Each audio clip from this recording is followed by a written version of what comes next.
Assalamualaikum warahmatullahi wabarakatuh. Halo guys, welcome back to ADM Channel. Oke guys, pada pertemuan sebelumnya kita telah mengulas bab 7 atau chapter 7.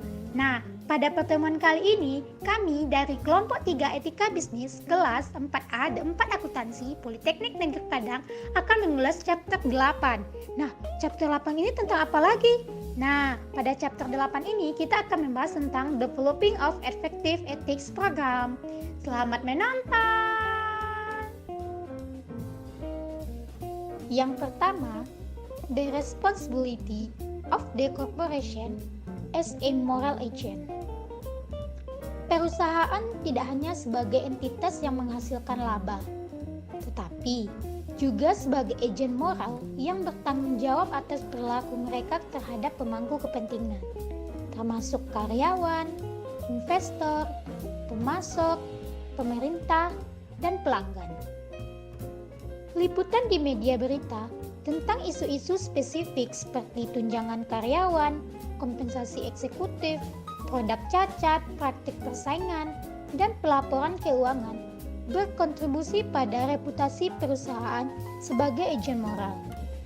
Nah, sebagai agen moral, perusahaan diwajibkan untuk mematuhi hukum dan peraturan yang mendefinisikan perilaku bisnis yang dapat diterima. Namun, penting untuk mengakui bahwa mereka bukanlah manusia yang bisa memikirkan masalah moral. Nah, karena perusahaan bukan manusia, hukum dan peraturan diperlukan untuk memberikan batasan dan panduan struktural formal. Karyawan memiliki kewajiban moral untuk secara bertanggung jawab memikirkan masalah etika yang kompleks untuk berkontribusi pada perilaku etis perusahaan secara keseluruhan.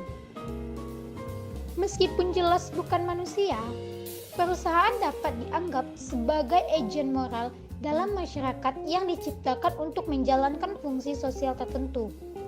Oleh karena itu, ia bertanggung jawab atas masyarakat tindakannya.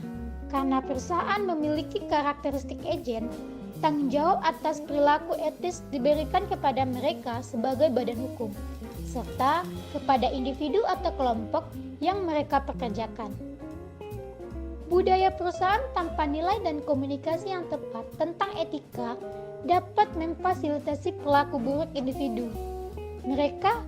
Beberapa hasil perusahaan tidak dapat dikaitkan dengan satu individu atau kelompok, dan perilaku buruk dapat menjadi hasil dari pola keputusan kolektif yang didukung oleh budaya perusahaan. Oleh karena itu, perusahaan dapat diminta bertanggung jawab ketika mereka ditemukan beroperasi dengan cara yang tidak sesuai dalam persyaratan hukum utama.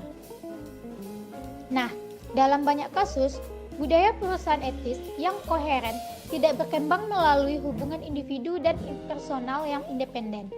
Meskipun etika sering dipandang sebagai masalah individu, banyak yang percaya cara terbaik untuk mengembangkan budaya perusahaan yang etis ialah dengan memberikan pendidikan karakter kepada karyawan atau mempekerjakan individu dengan karakter yang baik dan membuat mereka peka terhadap masalah etika. Teori tidak mengasumsikan perilaku etis berkembang melalui kesepakatan dan konsensus di seluruh perusahaan. Meskipun asumsi ini terpuji dan teruji mengandung beberapa kebenaran, perusahaan yang bertanggung jawab atas sebagian besar kegiatan ekonomi di dunia mempekerjakan ribuan individu yang beragam serta budaya yang tidak akan pernah mencapai kesepakatan tentang semua masalah etika yang ada di dalam sebuah perusahaan. Selanjutnya, the need for organizational ethics program. Untuk memahami mengapa perusahaan perlu mengembangkan program etika atau etik program, pertimbangkan apakah setiap tindakan berikut ini tidak etis atau ilegal.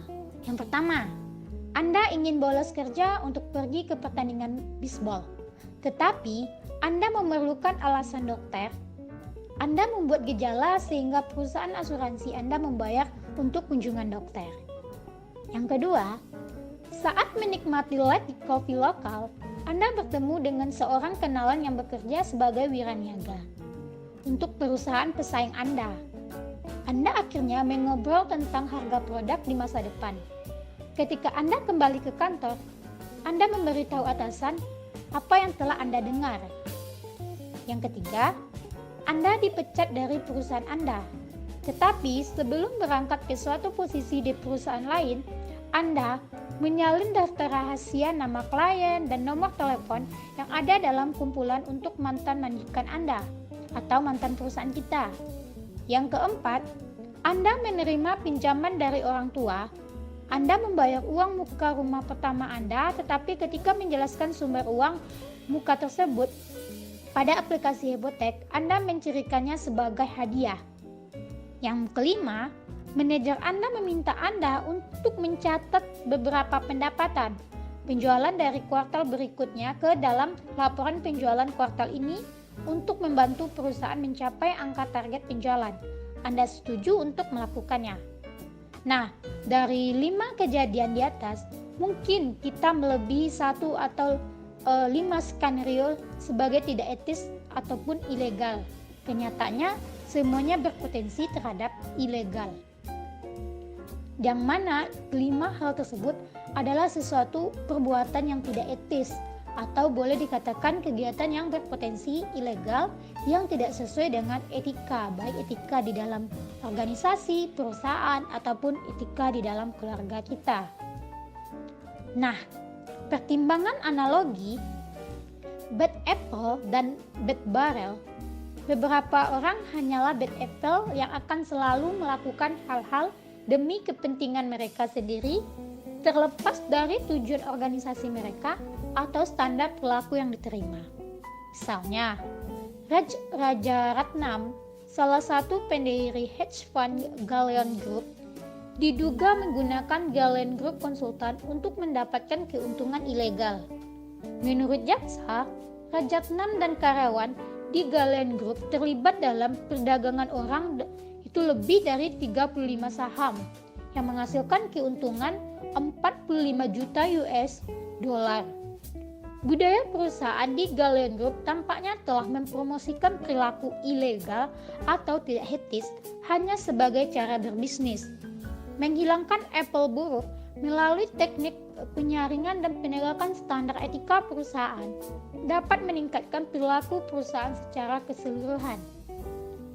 Di sisi lain, organisasi juga bisa menjadi bad barrel, bukan karena individu itu buruk, tetapi tekanan untuk berhasil menciptakan peluang yang menghargai keputusan yang tidak etis. Dalam kasus bad barrel ini, perusahaan harus mendesain ulang citra dan budaya mereka agar sesuai dengan standar industri dan sosial dari perilaku yang dapat diterima. Sebagian besar perusahaan berusaha untuk meningkatkan pengambilan keputusan etis dengan menetapkan dan menerapkan pendekatan strategis untuk meningkatkan etika organisasi mereka. Perusahaan yang beragam seperti Texas Instruments, Starbucks, FordMotor.co, dan Woodford telah mengadopsi pendekatan strategis terhadap etika organisasi yang mana mereka terus memantau program mereka dan membuat penyesuaian ketika masalah terjadi. Meskipun tidak ada standar universal yang dapat diterapkan pada program etika organisasi, sebagian besar perusahaan mengembangkan kode, nilai, atau kebijakan untuk memberikan panduan tentang perilaku bisnis. Kode etik profesional American Institute of CPA misalnya lebih dari 400 halaman dan mencakup bidang-bidang seperti prinsip akuntansi, tanggung jawab kepada pemangku kepentingan yang berbeda, dan prinsip perilaku profesional. Jika pimpinan perusahaan gagal memberikan visi dan dukungan yang diperlukan untuk perilaku etis, maka program etika tidak akan efektif. Etika bukanlah sesuatu yang harus didelegasikan kepada karyawan tingkat bawah. Untuk memenuhi tuntutan publik yang meningkat untuk pengambilan keputusan etis, perusahaan perlu mengembangkan rencana dan struktur untuk menangani pertimbangan etis. Beberapa arah untuk meningkatkan etika diamanatkan melalui peraturan, tetapi perusahaan harus bersedia menerapkan sistem dan menerapkan nilai dan etika yang melebihi persyaratan minimum. Nah, untuk presentasi berikutnya kami serahkan kepada Farid Ananda Diratama. Silakan Farid. adalah saya Farid Nadir Tama dari kelompok 3 akan melanjutkan dari rekan saya yaitu Rezi Devlia. Yang pertama adalah yang selanjutnya adalah an effective ethics program atau suatu program etik yang efektif. Nah, perusahaan harus memiliki satu program yang efektif untuk memastikan semua karyawan memahami nilai-nilai dan mematuhi kebijakan dari kode etik tersebut. Nah, jika budaya mendorong perilaku tidak etis, maka perilaku tidak etis kemungkinan besar akan terjadi meskipun perusahaan memiliki pedoman etika. Nah, karena karyawan berasal dari latar belakang bisnis, pendidikan, dan keluarga yang beragam, tidak dapat diasumsikan bahwa karyawan tersebut tahu bagaimana perilaku yang tepat ketika memasuki suatu organisasi atau pekerjaan baru. Maka dari itu, banyak karyawan mengambil etika bisnis untuk membantu mereka untuk memahami bagaimana menyelesaikan suatu dilema etika di tempat kerja, serta menerima pelatihan secara online maupun offline untuk meningkatkan kesadaran mereka karyawan-karyawan tersebut tentang masalah etika dan membantu mereka dalam mempertahankan budaya organisasi yang etis sesuai dengan etika. Nah, selanjutnya adalah an ethics program can help avoid legal problems. Nah, beberapa perusahaan memberikan suatu peluang untuk karyawan dalam melakukan perilaku tidak etis karena manajemen tidak cukup memperhatikan etika atau perusahaan gagal mematuhi persyaratan minimal dari FSGO atau Federal Sentence Guidelines for Organizations. Nah, perusahaan dapat menghadapi hukuman dan hilangnya kepercayaan publik jika salah satu karyawan mereka melanggar hukum tersebut. FSGO sendiri mendorong perusahaan untuk menilai area risiko atau utama mereka dan menyelesaikan program kepatuhan untuk menghadapi risiko ini dan memenuhi kriteria efektivitas utama. Nah, perilaku risiko yang efektif tidak hanya melibatkan pemeriksaan masalah hukum, tetapi juga lingkungan, kesehatan, dan keselamatan dan area risiko lainnya. Perusahaan harus memprioritaskan dan menimbang risiko ini berdasarkan potensi dampaknya terhadap organisasi. Perusahaan kemudian dapat menggunakan penilaian risiko ini untuk mengubah atau memperbarui mekanisme pengendalian internal. Nah, penting juga untuk memantau dan menimbang risiko pemasok pihak ketiga atau mitra bisnis karena perusahaan dapat dirusak atau reputasi perusahaan dapat rusak oleh kesalahan yang terjadi dalam rantai pasokan yang terkait. Adalah ini beberapa persyaratan minimal untuk diterapkannya program etika dan kepatuhan. Nah, pertama adalah standar dan prosedur seperti kode etik yang cukup mampu untuk mendeteksi dan mencegah perilaku yang bersifat menyimpang. Lalu personil yang memiliki jabatan tinggi yang bertanggung jawab atas program etika dan kepatuhan adanya jabatan tersebut atau personil-personil yang terkait. Ketiga, adanya tidak ada wewenang diskresi substansial yang diberikan kepada individu untuk kecenderungan untuk melakukan suatu pelanggaran. Lalu yang keempat adalah standar dan prosedur atau standar dari prosedur yang mana dikomunikasikan secara efektif melalui program pelatihan etika. Lalu yang kelima, sistem untuk memantau, mengaudit, dan melaporkan suatu pelanggaran. Keenam adalah penegakan standar, kode, dan hukum yang konsisten. Lalu peningkatan berkelanjutan dari program etika dan kepatuhan.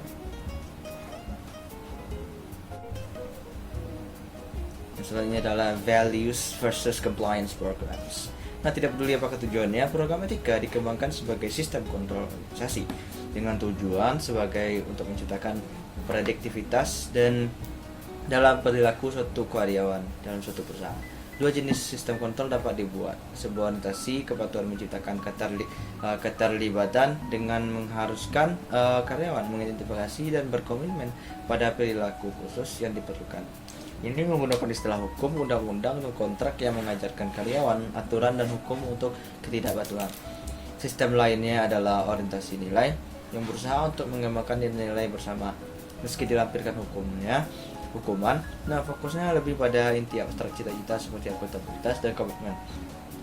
Studi yang lain juga menemukan bahwa ketika nilai-nilai pribadi dan organisasi kompatibel satu sama lain, itu cenderung mempengaruhi etika tempat kerja secara positif. Adalah codes of conduct atau kode etik. Nah, persepsi akuntabilitas bisnis telah berubah selama bertahun-tahun, bahwa harapan untuk kode etik organisasi telah tumbuh dan beberapa organisasi atau perusahaan. Nah, saat ini masyarakat berharap memiliki karyawan atau memilih karyawan yang telah memenuhi prinsip-prinsip dan standar etika yang ditentukan melalui program etika perusahaan. Nah, sebagian besar perusahaan memulai proses pembentukan program etika organisasi dengan mengembangkan kode etik atau pernyataan formal yang menggambarkan apa yang diharapkan organisasi dari karyawannya. Pernyataan tersebut dapat mengambil 3 bentuk yang berbeda: kode etik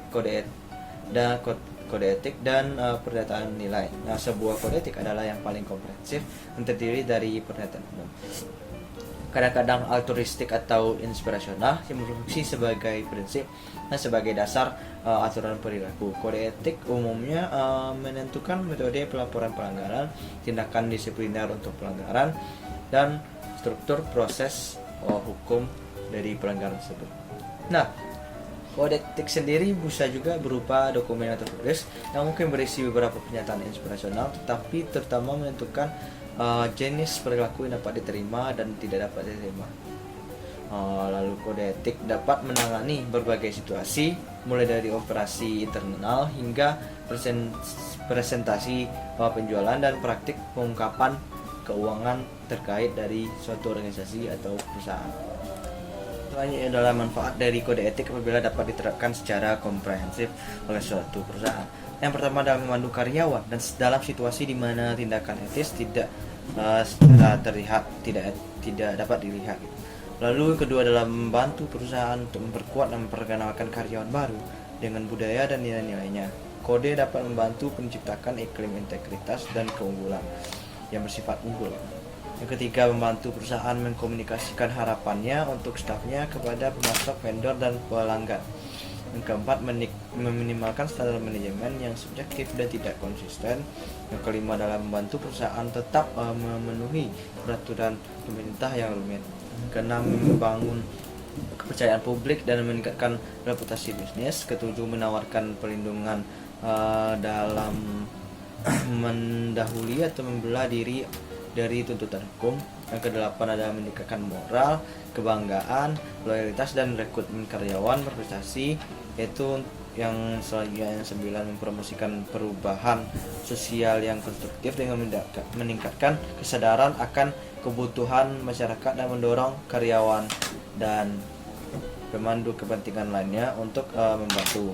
Yang terakhir dalam mempromosikan efisiensi bahasa, yaitu terutama di era di mana hukum lemah atau tidak efisien, yang memberikan penghargaan kepada produsen barang dan jasa. Yang selanjutnya adalah faktor-faktor yang perlu dipertimbangkan ketika mengembangkan dan menerapkan kode etis. Yang pertama adalah mempertimbangkan risiko dan menyatakan nilai serta perilaku yang diperlukan untuk mematuhi hukum dan peraturan. Dan nilai adalah penyangga yang penting dalam mencegah pelanggaran yang serius.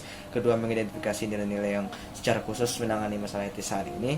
Yang ketiga, mempertimbangkan nilai-nilai yang menghubungkan organisasi dengan orientasi pemangku kepentingan, mencoba untuk memenuhi atau menemukan tumpang tindih dalam nilai organisasi dan pemangku kepentingan. Keempat, buat kode yang dapat dimengerti dengan memberikan contoh yang mencerminkan nilai tersebut. Kelima, mengkomunikasikan kode secara sering dalam bahasa yang dapat dipahami oleh karyawan perusahaan tertentu atau organisasi tertentu. Dan terakhir, keenam adalah merevisi kode setiap tahun dengan masukan dari anggota organisasi dan pemangku kepentingan.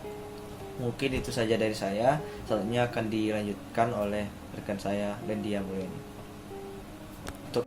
Baiklah, saya akan melanjutkan presentasi dari Farik Ananda Diratama.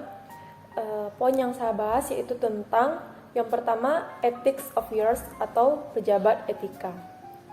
Program etika organisasi harus diawasi oleh orang-orang berpangkat tinggi yang dikenal menghormati standar hukum dan etika. Orang-orang ini sering disebut sebagai petugas etika yang bertanggung jawab untuk mengelola program etika dan kepatuhan hukum organisasi mereka. Biasanya, bertanggung jawab untuk menilai kebutuhan dan risiko yang harus ditangani oleh program etika di seluruh organisasi, mengembangkan dan mendistribusikan kode etik atau mengadakan program pelatihan untuk karyawan, membangun dan memelihara layanan rahasia untuk menjawab pertanyaan karyawan tentang masalah etika, memastikan perusahaan mematuhi peraturan pemerintah, memantau dan mengaudit etika perilaku, mengambil tindakan atas kemungkinan pelanggaran kode etik perusahaan, dan petugas etika juga bertanggung jawab untuk mengetahui ribuan halaman peraturan yang relevan, serta mengkomunikasikan dan memperkuat nilai-nilai yang membangun budaya perusahaan yang etis. Pusat Sumber Budaya Etika melaporkan bahwa mereka memiliki program etika yang komprehensif yang mencakup petugas etika, membantu perusahaan mengurangi insiden pelanggaran sebanyak 75%.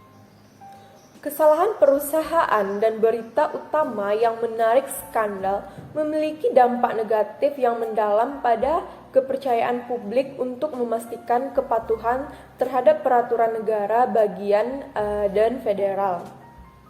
Banyak perusahaan sekarang menunjuk kepala petugas kepatuhan dan profesional etika dan perilaku bisnis untuk mengembangkan dan mengawasi program kepatuhan perusahaan. Asosiasi Pejabat Etika dan Kepatuhan memiliki lebih dari 1.200 anggota yang merupakan manajer garis depan program etika di lebih dari 30 negara. Pejabat etika sering pindah ke posisi mereka dari pekerjaan lain di perusahaan mereka. Petugas etika dan kepatuhan memiliki latar belakang di bidang hukum, keuangan, manajemen, dan sumber daya manusia. Meskipun masa ekonomi yang sulit membuat semua pengeluaran dipertanyakan, ketidakpastian ekonomi membawa kebutuhan terbesar untuk investasi dan formalisasi peran etika dan kepatuhan dalam suatu organisasi. Petugas etika sering melapor langsung ke CEO dan mungkin memiliki akses ke dewan. Baiklah, materi yang kedua yaitu Ethic Training and Communication atau pelatihan etika dan komunikasi. Langkah utama dalam mengembangkan program etika yang efektif adalah menerapkan program pelatihan dan sistem komunikasi untuk mendidik karyawan tentang standar etika perusahaan. Survei Etika Bisnis Nasional melihat 18 dimensi budaya etis dan program formal dan menemukan bahwa perusahaan dengan budaya etika yang kuat dan program etika formal sebanyak 36 poin persentase lebih kecil kemungkinannya untuk mengamati pelanggaran dibandingkan karyawan di organisasi dengan budaya dan program etika yang lemah. Sejumlah besar karyawan melaporkan bahwa mereka sering menganggap pelatihan semacam itu bermanfaat. Program pelatihan juga dapat membangun karyawan mengetahui sumber daya yang tersedia, sistem pendukung, dan personal yang ditunjuk dapat membantu mereka dengan nasihat etika dan hukum. Banyak organisasi sekarang memasukkan pelatihan etika ke dalam upaya pelatihan pengembangan karyawan dan manajemen mereka. Jika dirancang secara memadai dan penuh pertimbangan, pelatihan etika dapat membuat karyawan sadar akan masalah etika, meningkatkan pentingnya pelatihan etika bagi karyawan. Jika pelatihan etika ingin efektif, harus dimulai dengan landasan teoritis berdasarkan nilai-nilai, kode etik, prosedur untuk menyiarkan masalah etika, keterlibatan lini dan staf, dan prioritas eksekutif yang jelas tentang etika, yang semuanya harus dikomunikasikan. Agar berhasil, program etika bisnis harus mendidik karyawan tentang kerangka kerja etika formal dan model untuk menganalisis masalah etika bisnis. Komponen kunci dalam mengelola program etika dan kepatuhan yang efektif dan efisien adalah pemahaman yang kuat tentang teknik secara jelas, mengkomunikasikan nilai budaya dan kebijakan perusahaan untuk menangani masalah etika kepada karyawan. Banyak yang merasakan pelatihan langsung ketika karyawan dipaksa untuk menghadapi dilema etika aktual atau hipotesis, membantu mereka memahami bagaimana organisasi mereka ingin mereka hadapi masalah yang potensial. Latihan-latihan ini membantu peserta memperoleh kesadaran tentang dimensi etika, hukum, dan sosial dari pengambilan keputusan bisnis. Mengembangkan keterampilan analitis untuk menyelesaikan masalah etika dan mendapatkan paparan kompleksitas pengambilan keputusan etis dalam organisasi. Ini membuat karyawan sadar akan area risiko utama untuk pekerjaan atau profesi mereka adalah sangat penting dalam program pelatihan etika apapun.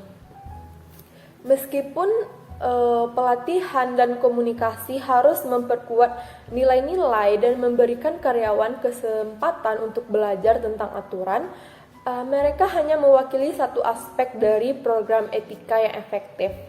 Selain itu, pelatihan etika tidak akan efektif jika dilakukan semata-mata karena diperlakukan atau karena itu adalah sesuatu yang dilakukan oleh perusahaan pesaing.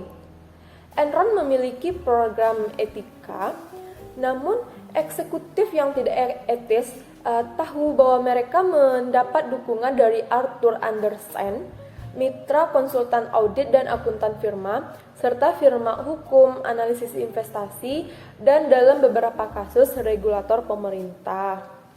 Oleh karena itu, manajemen puncak Enron mungkin percaya bahwa upaya untuk menyembunyikan utang dalam kemitraan di luar neraca tidak akan terungkap saat mengukur efektivitas program etika, penting untuk mendapatkan masukan dari karyawan.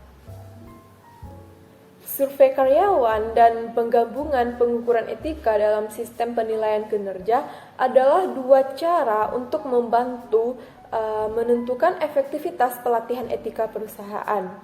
Jika kinerja etis bukan merupakan bagian dari penilaian kinerja reguler, karyawan mendapatkan pesan bahwa etika bukanlah komponen penting dalam pengambilan keputusan di perusahaan mereka. Agar pelatihan etika ini membuat perbedaan, karyawan harus memahami mengapa hal itu dilakukan, bagaimana hal itu cocok dengan organisasi, dan apa peran mereka sendiri dalam mengimplementasikannya. Materi selanjutnya yaitu System to Monitor and Enforce Ethical Standard. Terbagi menjadi 2 poin.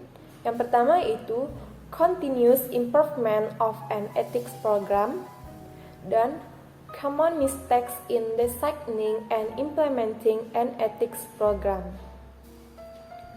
Baiklah, kita akan membahas dulu tentang System to Monitor and Enforce Ethical Standard atau sistem untuk memantau dan melakukan standar etika. Program etika yang efektif menggunakan berbagai sumber daya untuk memantau perilaku etis dan mengukur efektivitas program.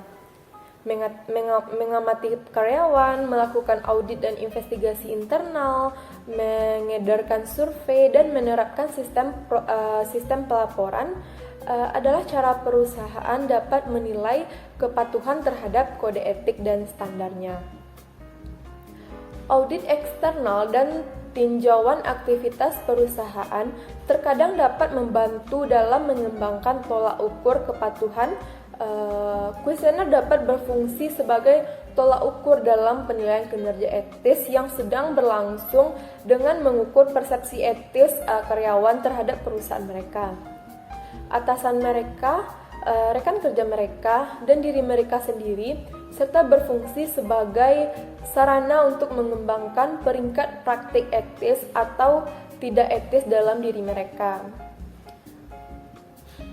Kemudian, jika perilaku tidak etis tampaknya meningkat, manajemen akan memiliki pemahaman yang lebih baik tentang jenis praktik tidak etis, apa yang mungkin terjadi, dan mengapa perubahan dalam pelatihan etika perusahaan mungkin diperlukan.